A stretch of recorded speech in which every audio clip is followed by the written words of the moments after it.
अस्सलामुअलैकुम, welcome to quick PTC updates. जो मेरी लास्ट वीडियो थी, अगर आपने वो देखी है तो उसके अंदर मैंने बिटकॉइन के लिए एक जोन मेंशन किया था और आपको बताया था कि जो उस वक्त की करंट प्राइस थी यानी कि 19,500 वो इंड्यूसमेंट थी और जिसने ब्रेक होना ही था। तो आपने देखा है कि यहाँ पे ये जोन ब्रेक हो गया था। ये वाला लेवल था जो कि ब्रेक उसी दिन शाम को हो गया था फॉर्चुनेटली, और बिटकॉइन हमारे जोन में एंटर होकर हमें एक अच्छी एंट्री की अपॉर्चुनिटी दे गया था। अब करेंटली बिटकॉइन ने पंप किया और इसके साथ ही SPX और ND के दोनों ने ही पंप किया अपने सपोर्ट जोन से।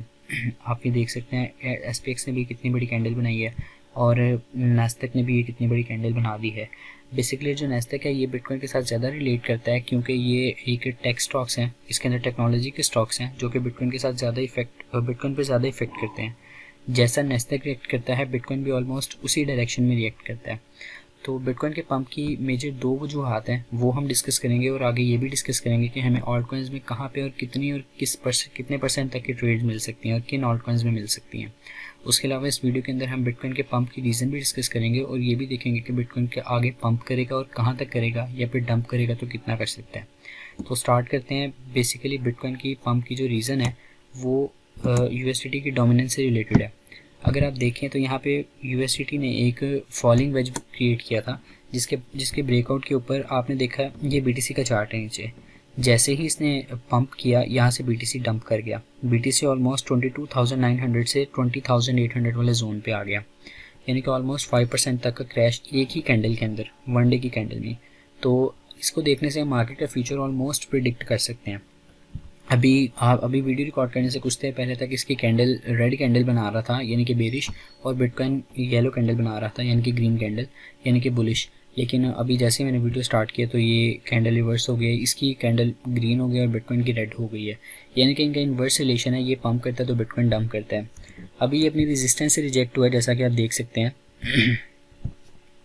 ये इसका रेजिस्टेंस जोन है जहाँ से ये रिजेक्ट हुआ है। अब यहाँ से आगे कहाँ तक ये जा सकता है? मेरे ख्याल से इसको नीचे इस जोन तक तो रीटेस्ट करने आना ही चाहिए, या फिर एटलीस्ट 6.7% तक इसको मस्ट आना चाहिए। यहाँ तक आएगा तो इतना ही BTC में पंप हम देख सकते हैं, ऑलमोस्ट 4 to 5% का। लेकिन आपने अभी कोई एंट्री ट्रिगर नहीं करनी। उसकी वजह यह है कि पाकिस्तानी टाइम के मुताबिक अब से 1 घंटे के बाद जेरेमी पावल्स जो कि फेड के चेयरमैन हैं उनकी स्पीच है, और यूजुअली उनकी स्पीच मार्केट के ऊपर काफ़ी बड़ा इफेक्ट लेके आती है और एक सडन इफेक्ट लेके आती है जो कि अक्सर ही रेड कैंडल बना देते हैं। उससे पहले अगर मैं आपको दूसरी मार्केट के पंप की रीज़न दिखाऊं तो वो डॉलर स्ट्रेंथ इंडेक्स है जो कि इस वक्त रिजेक्ट हुआ था यहाँ से अपनी ऑलमोस्ट रेजिस्टेंस के पास से। इसने अपनी इस रेजिस्टेंस को ब्रेक किया, ब्रेक करने के बाद इसको रीटेस्ट किया और अब पॉसिबली दोबारा ऊपर जाएगा। और अगर ये ऊपर जाता है तो फिर बिटकॉइन ब्लीड करेगा क्योंकि, और बल्कि स्टॉक मार्केट भी ब्लीड करेगी। लेकिन यहाँ पे एक और पॉसिबिलिटी भी है, वो मैं आपके साथ शेयर कर देता हूँ। अगर हम यहाँ पे फिबोनाची रिट्रेसमेंट लगाएं यानी कि फिब लगा लें अगर फ्रॉम लो टू हाई, तो आप यहाँ पे देख सकते हैं कि इसकी इस सपोर्ट जोन के अंदर 0.236 का एरिया आ रहा है ये, और अगर पॉसिबल ये यहाँ तक रीटेस्ट कर सकता है। In case of this retest bitcoin will pump, और पॉसिबल है कि बिटकॉइन पंप करे। अभी बिटकॉइन का पॉइंट क्रूशियल है, यहाँ पे कुछ प्रिडिक्ट नहीं किया जा सकता, लेकिन मैं आपको आगे की बता रहा हूँ कि हमने तैयारी कैसे करनी है। वो ये है कि आपने जेरेमी पावल्स की स्पीच का वेट करना है और उसके बाद आपने नेक्स्ट ट्रेड्स प्लान करनी है। अब मैं आपके साथ कुछ ऑल्ट कॉइन्स शेयर कर देता हूँ जिनके अंदर आपको एक अच्छी एंट्री मिल सकती है। तो लेकिन उससे पहले इथेरियम और BNB को डिस्कस कर लेते हैं। इथेरियम का आगे मैंने आपके साथ शेयर किया था कि हेड्स एंड शोल्डर्स पैटर्न बन रहा था जिसको इसने इनवैलिडेट कर दिया है। अब ये पैटर्न वैलिड नहीं है क्योंकि इसका इतना कुछ ख़ास हमें मतलब फेक आउट्स काफ़ी मिले हैं, तो इसलिए पैटर्न वैलिड नहीं है अभी फ़िलहाल के लिए। लेकिन अगर इसको छोटे टाइम फ्रेम पे देखा जाए 4 आवर के ऊपर, तो यहाँ पे ये एक डबल टॉप टाइप का पैटर्न क्रिएट कर रहे हैं। अगर आप इसे गौर से देखें तो फर्स्ट टॉप ये और सेकेंड टॉप ये। डबल टॉप पैटर्न क्या होता है वो आप लोग मेरे से ज़्यादा अच्छा जानते होंगे कि एक बेरिश पैटर्न है जिसके बाद मार्केट के अंदर एक डंप आ जाता है। तो यूजुअली अभी हम क्या कर सकते हैं यहाँ पे, अभी के लिए आपको पता है कि इथेरियम का मर्ज होने वाला है। तो इथेरियम मर्ज के पास जब माइनर्स अपनी सारी जो जमा पूंजी है वो एक्सचेंजेस के ऊपर लेके आएंगे तो ऑब्वियसली बात है इथेरियम को नीचे जाना पड़ेगा और हम एक डंप एक्सपेक्ट कर सकते हैं। इथेरियम मर्ज के ऊपर डिटेल्ड वीडियो इंशाल्लाह कल अपलोड कर दूंगा मैं। लेकिन अभी के लिए अगर हम BNB को उसके साथ देख लें, कहने का मतलब यह है कि यहाँ पे आप लोग को अभी के लिए इथेरियम में अगर आप एंट्रीज प्लान कर रहे हैं तो माइनर या minute entries, even nano entries plan करें, यानी कि 1 to 2% ऑफ योर पोर्टफोलियो। अगर आप मेजर एंट्रीज प्लान करना चाहते हैं तो उसके लिए I think you should wait for Ethereum merge, जिसमें ऑलमोस्ट 8 या 7 डेज़ रह गए। उसके बाद फिर आप मेजर एंट्रीज प्लान कर सकते हैं मार्केट की डायरेक्शन को देखने के बाद। अब BNB को देख लेते हैं। तो BNB ने भी वही heads and shoulders pattern create किया है और उसको इनवैलिडेट किया है। जैसा कि आप देख सकते हैं कि इनवैलिडेट तो नहीं किया, heads and shoulders pattern create किया। उसके बाद इस नेकलाइन को ब्रेक किया जो शॉर्ट्स कर रहे थे। ऑब्वियसली परसों का जो सेंटीमेंट था मार्केट में वो शॉर्ट्स का ही था। जैसे इसने नेकलाइन को ब्रेक किया तो यहाँ पे शॉर्ट्स हुई हैं कुछ, और उन्होंने साथ ही एक फेक आउट दे के मार्केट को दोबारा नेकलाइन के अंदर एंटर कर दिए, और ऑब्वियसली यहाँ पे लिक्विडेशंस भी कुछ लगी होंगी।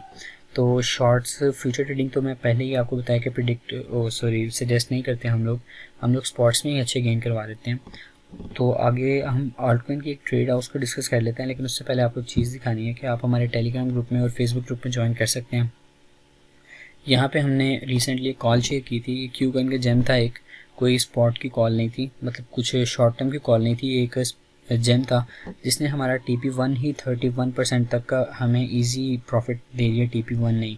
इस तरह की भी हम कॉल शेयर करते हैं जो कि आप अपने माइन्यूट पोर्टफोलियो के साथ इन्वेस्ट करके अच्छे से लगा सकते हैं। अगर आप लोग इसे ज्वाइन करना चाहते हैं तो लिंक्स आपको डिस्क्रिप्शन में मिल जाएंगे। उसके अलावा अगर BTC की डोमिनेंस को देखा जाए तो BTC की डोमिनेंस ने अपनी सपोर्ट को ऑलमोस्ट ब्रेक कर दिया है, और जब BTC की सपोर्ट ब्रेक होती है और BTC डोमिनेंस की इस लेवल पे आई है ना, तो मार्केट ने पंप किया है, यानी कि ऑल्ट कॉइन्स ने पंप किया। लेकिन एक शर्त है, जब BTC की डोमिनेंस नीचे आए तो BTC नीचे ना आए, BTC या तो साइडवेज में मूव करे या फिर पंप करे, तो फिर ही ऑल्ट कॉइन्स पंप करेंगे। इसका आपको इसकी एक एग्जांपल मैं दिखा देता हूँ ADA को कंपेयर करके। ये ADA का चार्ट है। आप ये देख सकते हैं कि इस जोन के अंदर जब BTC की डोमिनेंस अपनी इस ऑल टाइम लो के करीब आई 39% के करीब, तो ADA ने अपना ऑल टाइम हाई लगाया। उससे पहले भी जब तक BTC की डोमिनेंस इस जोन में आई है तो कॉइन्स ने पंप किया है। अगर आप पीछे से देख लें तो यहाँ पे बाज़ जगह पे ऑल टाइम हाई लगा, यहाँ पे भी ADA ने अपना हाई लगाया, मतलब कि लास्ट हाई। और जब इस जोन के करीब आई है तो माइन्यूट पम्प्स आप देख सकते हैं यहाँ पे। तो खैर अभी के लिए आपने क्या करना है कि आपको ऑल्ट कॉइन्स में एक अच्छी ट्रेडिंग अपॉर्चुनिटी मिल सकती है। BTC अभी के लिए आई थिंक कि थोड़ा सा पंप करेगा, लेकिन मेजर जो डायरेक्शन है वो जेरेमी पाउल्स की स्पीच के बाद ही मिलेगी, उससे पहले कुछ प्रिडिक्ट नहीं किया जा सकता। और BTC की डोमिनेंस उम्मीद की जा सकती है कि यहाँ से नीचे जाए। अगर लो टाइम फ्रेम पे देख लें तो ये एक डबल बॉटम टाइप का पैटर्न क्रिएट कर रहा है जो कि एक बुलिश पैटर्न है, लेकिन अभी इसकी कुछ कंफर्मेशन नहीं है। कंफर्मेशन नेकलाइन के ब्रेक होने के बाद ही होती है। हो सकता है कि यहाँ से इसको रीटेस्ट करे और यहाँ से अगेन नीचे चले जाए, लेकिन ये भी हो सकता है कि यहाँ से ऊपर चला जाए। इसका मैं लिंक आपको डिस्क्रिप्शन में दे दूँगा चार्ट का, आप वहाँ से इसको देख सकते हैं और फिर आगे अपनी ट्रेड एंट्री प्लान कर सकते हैं। इन केस के BTC पंप करता है और BTC की डोमिनेंस नीचे जाती है, तो ये मैंने एक चीट शीट खोल के रखी है, आप इसको देख सकते हैं कि अगर BTC की डोमिनेंस नीचे जाएगी और BTC ऊपर जाएगा यानी कि पंप करेगा, तो फिर ऑल्ट कॉइन्स आपको एक अच्छा खासा पंप दे के प्रॉफिट देने की एक कैपेबिलिटी रखते हैं। तो इसीलिए मैं आपके साथ एक ऑल्ट कॉइन शेयर कर देता हूँ जिसके अंदर आप ट्रेड ले सकते हैं और अच्छा प्रॉफिट इंशाल्लाह गेन कर लेंगे।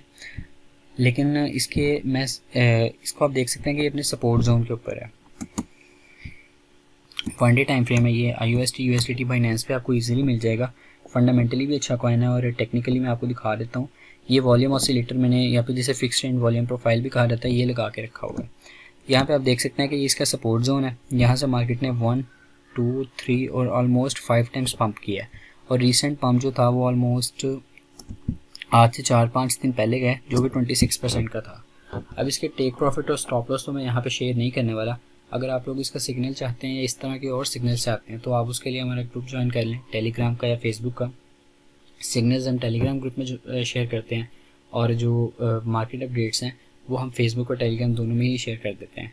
अगर आप लोग अपनी कुछ ट्रेड्स को वेरीफाई करवाना चाहते हैं या फिर कोई भी आपको किसी भी किस्म की क्वेरी है तो आप हमें फेसबुक के ऊपर पूछ सकते हैं, आपको इंशाल्लाह विद इन टाइम उसका आंसर दे दिया जाएगा। अगर आपको ये वीडियो अच्छी लगी है तो इसको लाइक करें, सब्सक्राइब करें चैनल को, और अपने दोस्तों के साथ शेयर करें ताकि आपको इसी तरह का कंटेंट विद इन टाइम मिलता रहे। टिल देन टेक केयर, अल्लाह हाफिज़।